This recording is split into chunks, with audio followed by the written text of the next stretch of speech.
Ukraine युद्ध को रोकने की कोशिशों में अचानक बड़ी हलचल शुरू हो गई है। यूक्रेन की हाई लेवल टीम अमेरिका पहुंच चुकी है, जहां वो अमेरिकी अधिकारियों के साथ मिलकर युद्ध खत्म करने के रोडमैप पर बातचीत करेंगे। ये बातचीत ऐसे समय में हो रही है जब 2 रूसी तेल टैंकर पर हमले हुए हैं। समुद्र में वो जलते हुए दिखाई दिए।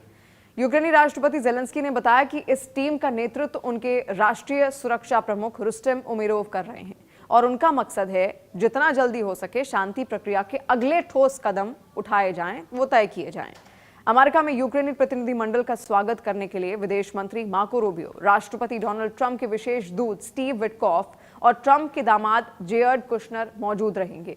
ये मुलाकात इसलिए भी अहम है क्योंकि यूएस यानी कि अमेरिका में बातचीत खत्म होते ही अमेरिकी प्रतिनिधिमंडल सीधे रूस जाएगा और मॉस्को में राष्ट्रपति व्लादिमीर पुतिन से मुलाकात करेगा।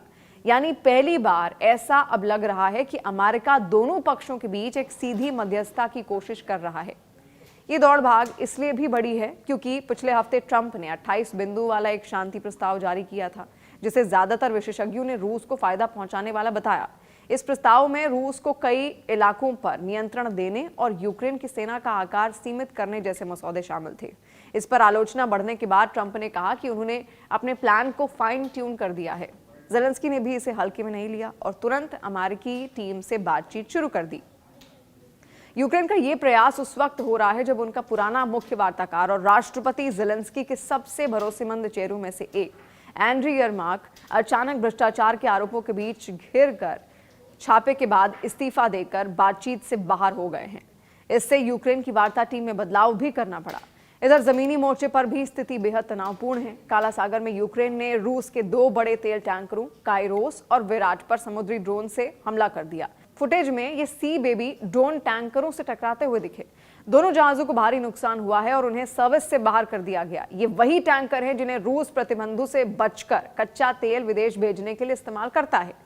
यूक्रेन का यह दावा है कि ये टैंकर रूस की शैडो फ्लीट का हिस्सा थे, जिनके जरिए रूस युद्ध के लिए पैसा जुटा रहा है।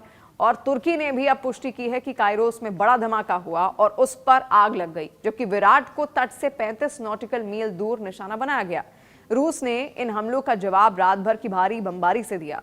कीव, डिनिप्रो, दक्षिणी इलाकों पर मिसाइलों और ड्रोन की बारिश कर दी गई। राजधानी में कई जगह बिजली बंद हो गई। 3 लोग कीव और आसपास के इलाकों में मारे गए, जबकि डिनिप्रो और खेरसॉन में भी लोगों की जान गई।